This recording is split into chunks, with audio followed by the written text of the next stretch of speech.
बिस्मिल्लाहिर्रहमानिर्रहीम।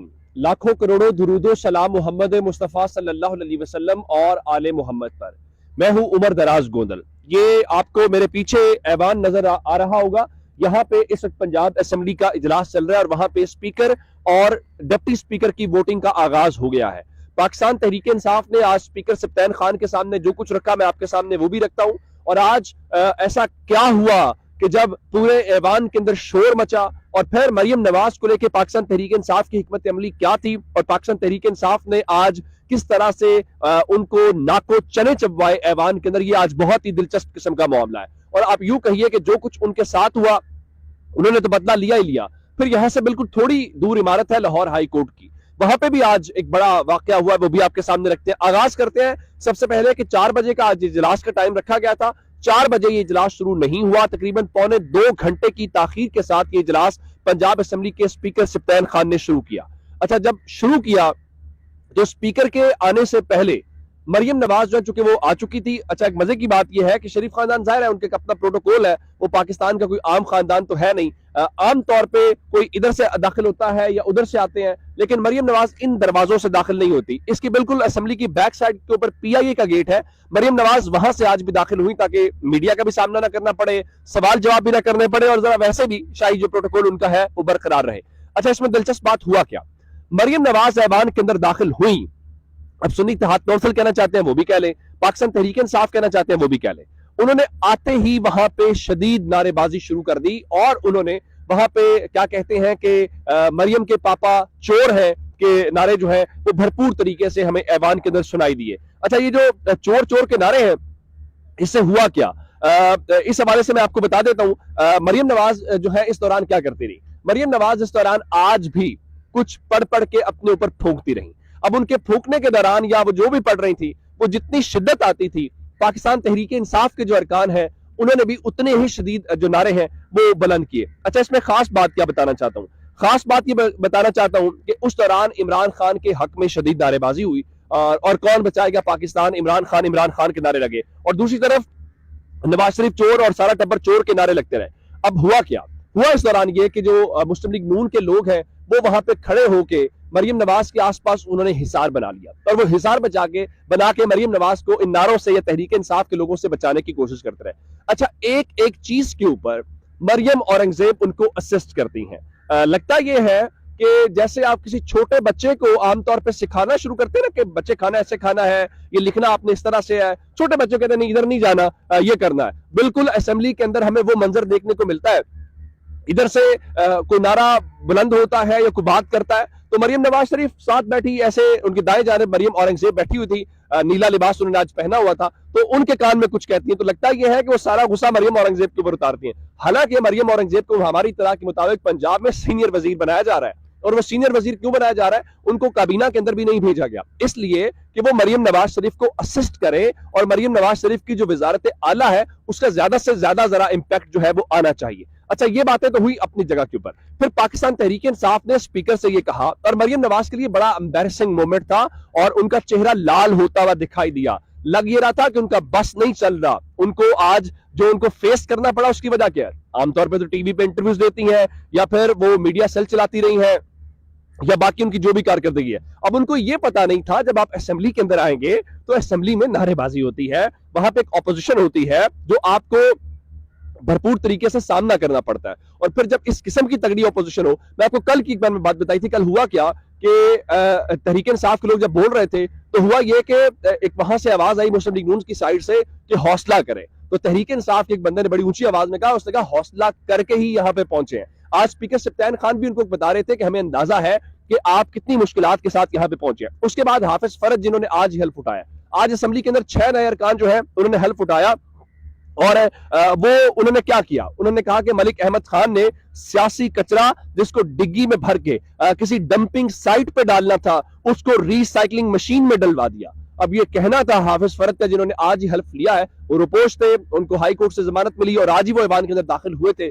तो उसके बाद जो मुस्लिम लीग नून ने शोर मचाया और उसके बाद उनका जी आप ये अल्फाज जो है वो हजफ करें, उसके बाद बेल्जियम का जिक्र भी आया। अब आप जानते हैं कि बेल्जियम में कौन शख्सियत है, किसके ऊपर इल्जाम है, कारोबार ये लेकिन बहरहाल उन्होंने डिग्गी में जाने का, चूंकि मलिक अहमद खान को सारे मामले से बहुत गहरा ताल्लुक, एक इल्जाम लगता है कि वो जो चीजें तय हुई थी जिसमें तहरीक इंसाफ को आउट किया जाना था, उसमें मलिक अहमद खान किसी के समधी के दोस्त थे, तो उसके जरिए सारी मामले। उसके बाद मलिक अहमद खान के रंग उड़े, मुस्लिम लीग नून, मरियम औरंगजेब अपनी सीट पे खड़ी हुई, लगता यह था कि उनको किसी ने ऐवान में बुला के उनके साथ किसी ने हाथ कर दिया। अब ये सारा कुछ जब हुआ तो उसके बाद उनका जी आप ये कार्रवाई से ये अल्फाज हजफ कराएं। उसके बाद क्या हुआ कि स्पीकर साहब ने वो अल्फाज हजफ करा दिए। अब तहरीक इंसाफ क्या कह रही थी?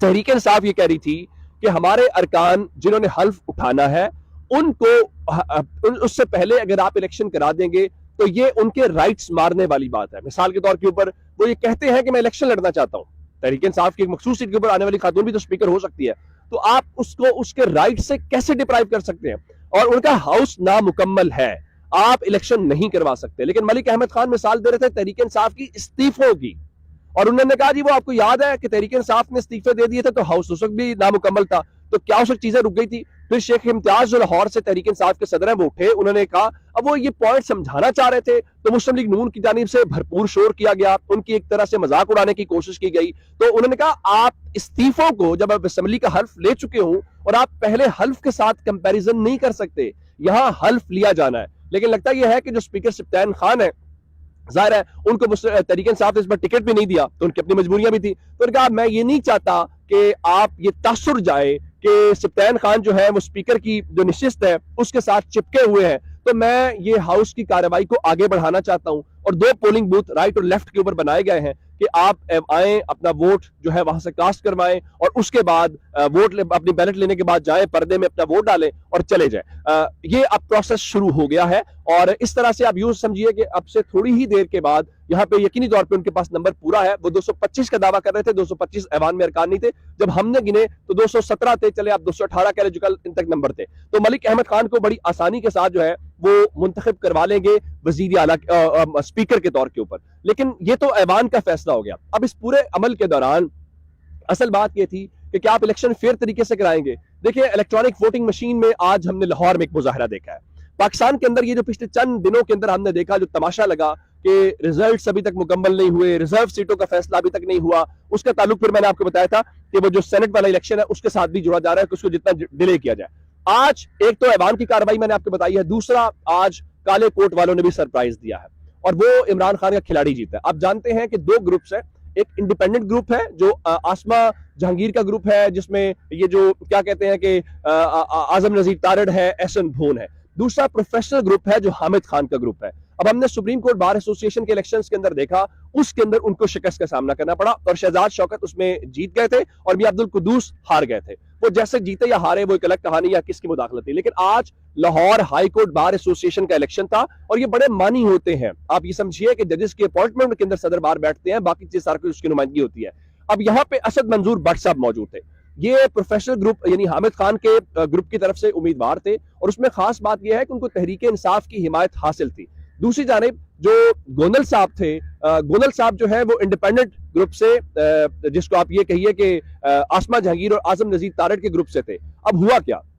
हुआ ये कि ये उस तरफ से थे और आज लाहौर के वकला ने एक तो इलेक्ट्रॉनिक वोटिंग मशीन जो है उसके ऊपर हुआ और इलेक्ट्रॉनिक वोटिंग मशीन के हवाले से एक तो रिजल्ट फौरी तौर पे आ गए, एक किसी ने कागजात नामजदगी नहीं छीने और चूंकि फिर प्रोसेस था। आज किसी ने बड़ा खूबसूरत जुमला लिखा कि जहां साफ शफाफ इलेक्शन होगा, जहां इलेक्ट्रॉनिक वोटिंग मशीन होगी, तहरीक इंसाफ जीतेगी। तो असद मंजूर भट्ट सिर्फ नहीं जीते, उनका पूरे का पूरा पैनल लाहौर में जीत गया है। अब बहुत सारे लोग ये कह रहे हैं कि इसको सिर्फ इमरान खान की जीत ना देखा जाए। जिस तरह से हमने पंजाब के इलेक्शन के अंदर या जनरल इलेक्शंस के अंदर देखा कि वहां पे सूरत हाल क्या हुई, उसी तरह का सेंटीमेंट था और ये उसी किस्म के जो हमें वोट्स हैं वो वहां पे दिखाई दिए। अब जो वकला हैं वो क्या नारे लगाते हुए दिखाई दिए?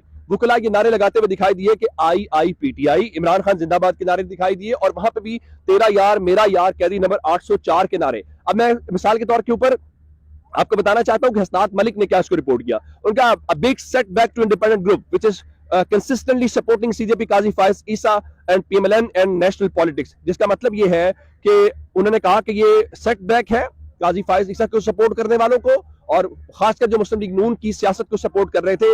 इसका मतलब क्या है? इसका मतलब ये है कि इस वक्त मुस्लिम लीग नून जिसके ऊपर हाथ रख के मुस्लिम लीग नून जो है जिसके साथ खड़ी हो उसको यही कुछ सामना करना पड़ता है। ये हो गया पंजाब असेंबली का और लाहौर का। फिर हमने आज जो कराची के अंदर देखा है, वहां पे आपने इजलास के बाहर बहन बेटियों के साथ जो सलूक किया है, आपने वहां पे जो शेलिंग की है, क्या पीपल्स पार्टी की यही वो जमहूरियत है जिसकी वो तकरीरें करते हैं?